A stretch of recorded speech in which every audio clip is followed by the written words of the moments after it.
What is going on, YouTube? What's going on? I know it's been a minute since I made a video on here, but I'm back, guys. We're back at it again with yet another YouTube video. And today we're actually going to talk about something that I'm super excited to share with you guys, right? We're going to talk about an interesting way to make money online. A little bit similar to a video that I posted not that long ago, but we're going to be focusing on a particular market, right, on this video, as well as a particular strategy that I've been using over the last few months that's been able to really help me multiply my income online without even having to leave my house. So I'm going to share that with you guys. We're going to talk about some risk, reward, right? The pros, the cons, right? But the market we're actually going to be talking about today is actually known as the binary options market, a market that, to be honest with you guys, up until I want to say a little bit over a year ago, I didn't even know it existed. But a few months ago, I decided to just, go all in, really focus on what is this, how does it work? What is the pros and the cons? Like, how volatile is this thing? Is it profitable? Can I be consistently winning, right, from this particular market? And that's exactly what we're going to get into today, guys. So with that being said, let's roll the intro and I'll see you guys in a second. Let's go.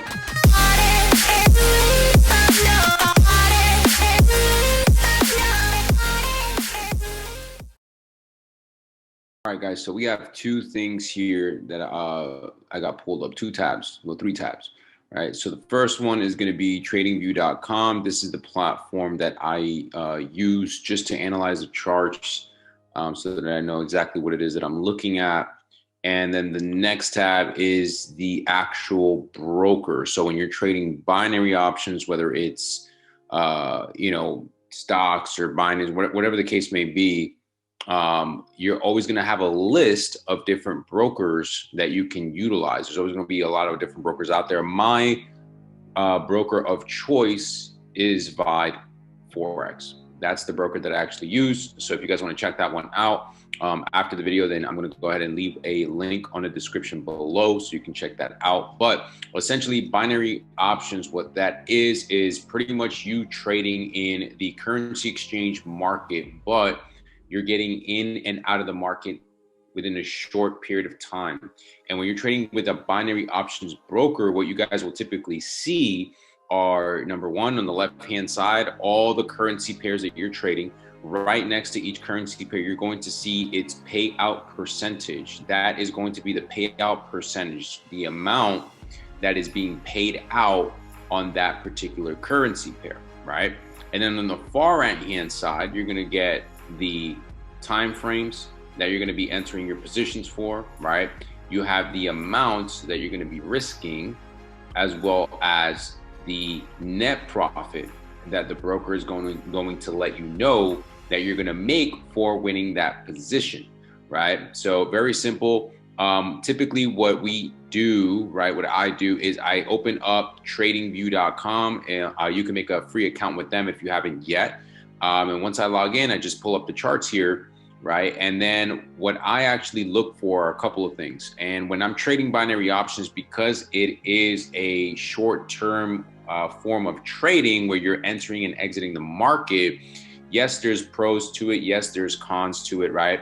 Obviously, the pro behind it is that you're able to, again, enter the market, exit the market, make some money within a few minutes. The con is obviously that there are going to be losses involved, just like anything else, but that is why you have to take the time to really master a particular strategy just as much as you take the time to master risk management, because those are the two biggest things, in my opinion, that people really should be working on to become a self-sufficient, profitable trader, right? As well as obviously the patience, the discipline, all that really important stuff that has to come into play sooner or later. So let's go ahead and leave open tradingview.com. And what we're going to do is we're actually going to look at the top where you guys see the currency that I have picked here, which is the Australian dollar against the US dollar. Then right next to that, you have the different time frames. So what I'm going to do is I'm going to change it. By default, it's typically going to be on the monthly, right? By default, it's on the monthly. Sometimes you got to change it, right? But because we're talking about short-term trading, right? I guess you could say scalping. It's another term for getting in and out of the market within a short period of time, we can go ahead and scale this down to either the 5-minute or the 3-minute. For the strategy that I'm going to show you guys today, it does most of which I use the strategy for is on the 3-minute time frame. So that's the first thing we're going to do is we're going to go ahead and bring this down to the 3-minute. Then we're going to zoom out a little bit just so we can get a little bit more data from this particular time frame, right? And then the next thing we're going to do is on the top, right where you guys have the time frame, you're going to go ahead and click on the F with the small X icon next to it at the top of your screen. That stands for indicators and strategies, right? So we're going to go ahead and click on that. And the first indicator that we're going to search for is the stochastic. Stochastic. Okay, there we go. That's stochastic. So I already have it added on my screen, so I don't have to re-add it again. But once you add the stochastic oscillator, it should look really, really similar to this, right? And then what you're going to do next is you're going to go right back up, indicators and strategies again, and you're going to type in DMI dash stochastic, right? And you're going to select the one that says DMI stochastic extreme. Okay, the one that has the most selections is the one you're going to choose, and it's going to look relatively similar to this, what you guys see here. So now that you have your indicators on here on the charts, right, what you're going to do is make sure, again, we're on the 3-minute time frame. Now, when it comes to utilizing the indicators, first of all, I don't recommend or I don't suggest that anybody relies solely off of indicators to take trades in the market, just because indicators, and I want to make this clear, indicators will not tell you what the market is going to do. Indicators are there to actually give you more information of what the market is currently doing, whether the market is either overbought, whether the market is either oversold, right? Whether it's reaching a level of correction, some sort of a level of a retracement, but it's there to give you data on what is happening in the present, not what's going to happen in the future. So don't be fully reliant on indicators. What I do is I typically use these as confirmations. And that's another thing I wanted to talk to you guys about today, is how to know when you're entering a trade with small risk, right? And you're exiting a trade with higher reward, right? And what it comes down to is your confirmations. The more confirmations that you have, the better, right? The smaller your risk becomes. So let's talk about the first confirmation, which is going to be the stochastic. All right, I'm going to double click on this to make it bigger. And when you have your stochastic, you're going to see that you have two different levels.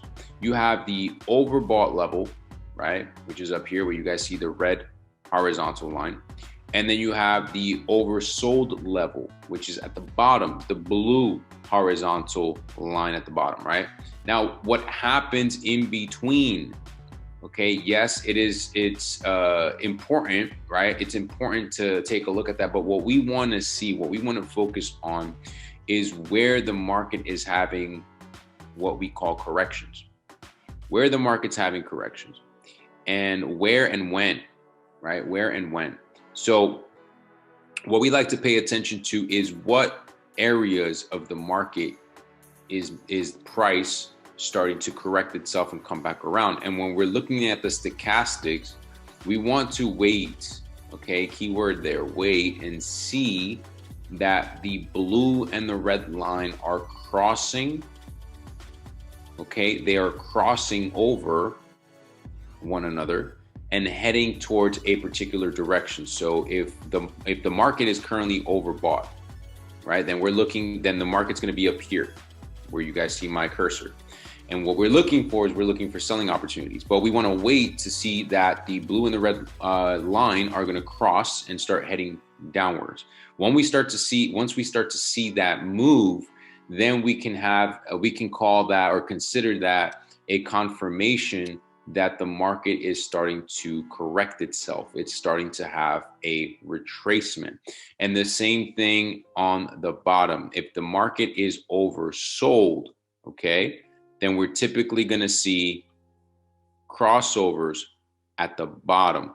At the bottom, you want to pay attention to the bottom. You want to pay attention to the top. Remember what happens in between. Yes, that's important, but we want to make sure that we are looking for levels in the market where price has pretty much just reached its highest or lowest point, and it's due for a correction. All right, so there's some more examples here. I'm circling them as we're going along. So there's another example here, blue and the red crossing, right, and going upwards. So that can be considered your first confirmation. Typically what I do is when I look at the charts, I look for the stochastic to be my first form of confirmation. Now let's take a look at the second, right? The Dmi Stochastic. So we're going to go ahead and extend that. And now what we see is similar, right, to the regular stochastic, but now we're looking at the market. When it reaches its overbought level, we start to see sell signals at the top, okay? Or you could say sell indicators, not sell signals, but sell indicators. And when the market reaches a oversold level, we start to see buy indicators, right? That's where you guys see the small B's and then the small S's. Okay, so what we want to do is we don't just wait for the market to hit this oversold level, this overbought level or this oversold level. We want to actually see that the market is coming down afterwards. So we want to see this, right? We want to see price actually push away from that peak, from these high peaks that is being created in the market. And the same thing applies at the bottom, right? We have multiple examples here, multiple examples back to back where prices hit an oversold level. And as it started to come back up and have that correction, that is what we want to look for. So that can be considered your second confirmation. That's what I typically wait for before I enter my trades. And typically when I enter my trades, I'm getting in for anywhere between 3 to 5 minutes. You also have to be aware of what times you're executing your trades in, which is going to be another video that I'm going to make for you guys. But for the purpose of this video is to educate y'all on a simple strategy that's been working for me that does not really require all this extra stuff on your charts. Just keep it simple, okay? So we went over the stochastic. That's the first confirmation. Dmi Stochastic is the second confirmation. Now the third confirmation, okay, is what I like to call price action. A little thing I like to call price action. And price action, what it comes down to is understanding areas in the market where price can potentially have a retracement. So as you guys see me drawing these horizontal lines, okay, these trend lines on my chart, you're going to start to notice some similarities within the Aussie and the dollar. For example, if we were to read this from left to right, which is how we read the charts, right, from left to right, then you're going to see that every time the market has hit this particular point or this area, right, if we were to highlight this to simplify it a little bit more, every time the market has hit this area, it has a correction. It corrected itself. So we have bullish momentum, right? Bulls are the buyers. We have the buyers driving price up, and then we have the sellers that become engaged. The sellers take control and push price down to its now new lowest point. And what happens is once we start to look over to the right and we keep moving along, we start to see how price begins to react, okay, similarly to how it reacted before on the same levels. So not to say that the market is predictable, because it isn't really predictable, but we are utilizing what the market has done in the past to place our trades in the present and to help us have more confidence, to help us have a smaller risk that's when we're paying attention to the indicators, right? So let's go ahead and start with this one here. I'm going to go ahead and set a vertical line right on this bullish candle, okay? And then we're going to look at the candle right next to it. The black candle there, that's the bearish candle. Those are the bears, those are the sellers. Now, if we scroll down, we look down, straight down, okay? We look at this candle, not where my vertical line is, but next to it, right? Because what happens is I like to put my vertical lines not on the candles themselves. I mean, you could do that, but for me, to make it a little less messy, I just do it right next to where I would have actually gotten in. So then we're going to go ahead and we're going to take our brush, and you guys can see that the crossover in the downwards direction starts to happen. And if we look straight down below that, we start to also see the market on the Dmi Stochastic. Not only has it reached an overbought point, but now it's starting to go past that level where we're starting to get some more direction that it's going down, right? So that is one confirmation. Second confirmation. Third confirmation when it comes to price action is paying attention to the candles. There's one thing I want you guys to understand. Every candle has a different shape, right? You guys can see that. Some candles have what we call small bodies, which is the shading. And some candles have what we call larger wicks, which are the lines that you guys see, right? The sticks that are coming out of these bodies of the candles. Now, what we pay attention to are the sizes of the bodies and the sizes of the wicks on these candles, right? So what happens here is when you get a candle, when it comes to price action, and you're getting a candle, okay, with a large body and small wicks, that is an indication that there are more sellers engaged in the market than buyers within that candle, okay? And every candle, if I have not mentioned this already, every candle here is an equal representation of the time frame that you are in. So if we're on the 3-minute time frame, every candle here represents 3 minutes, okay? So on this 3-minute candle, maybe I would have not executed the trade just yet, right? Because we have not gotten that direction. We have not gotten that retracement yet. We wanted to see the retracement first start to happen before we executed our trade. But what I would have done is I would have executed my sell right over at the opening of this candle, which, if you guys can see, was also a bearish candle. And if I had taken this for 3 minutes, we would have gotten in at the top, at the opening of this candle, and it would have taken us out at the close, which was down here, and that would have been a winning trade. It would have been a profitable trade. Same scenario, okay? Similar scenario here, where we start to see, right, one decision candle, we start to see a candle with a large body, but this is where things start to change a little bit, because now we're not only paying attention to the body, but we're paying more attention to what the market did previously on that same level, okay? So sometimes you'll get things like this. You have situations like this where you're gonna have a candle with no body and just a wick, which indicates that the market is gonna have some sort of a retracement, a correction, a smaller correction. So, and that's exactly what happened here. However, okay, if you practice this strategy, the more you practice it, the easier it's going to really get for you to see what's happening in the market. It's like saying the easier it is on the eyes, the easier it is to trade, right?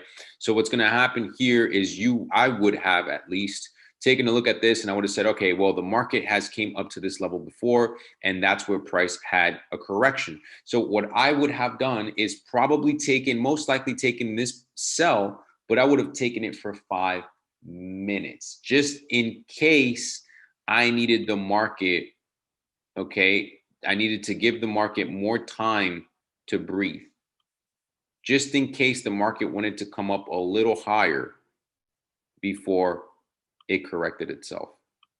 So I would have gotten in for 5 minutes on that particular position. And even if I did, I would have still came out with a win, right? And if we go straight down, again,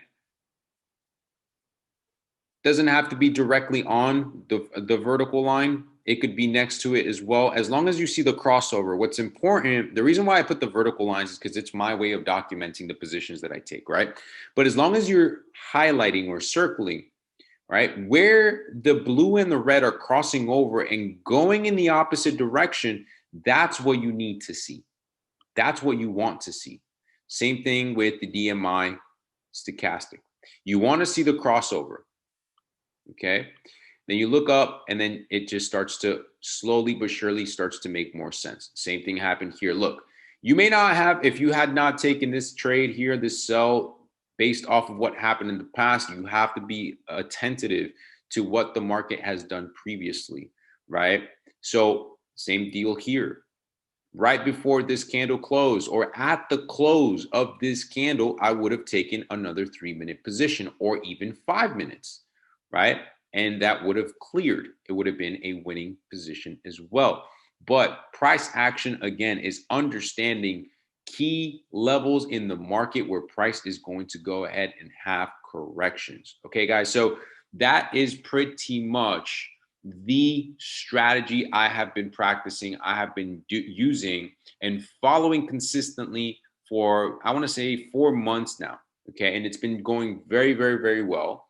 All right. But again, don't get too carried away with the indicators. There's obviously a lot more that goes into it, but just with this alone, you can start to practice and you will be able to see a difference in your trading, in your results. And keep in mind that with binary option trading, we are typically getting in for short-term positions, whether it's 3 minutes at a time or whether it's 5 minutes at a time. All right, so you guys feel free to practice with a practice account. Don't get crazy now with live accounts yet. Make sure you practice looking for these confirmations, right? You got the stochastic is one, Dmi Stochastic is the second, price action is the third. And if you are more of an advanced trader and you're watching this, then you can use reversal candles as another form of confirmation.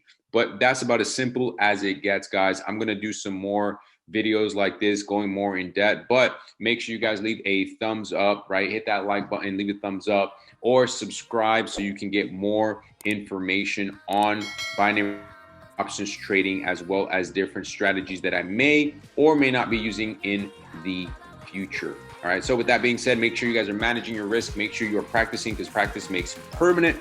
And I will see you guys on the next video.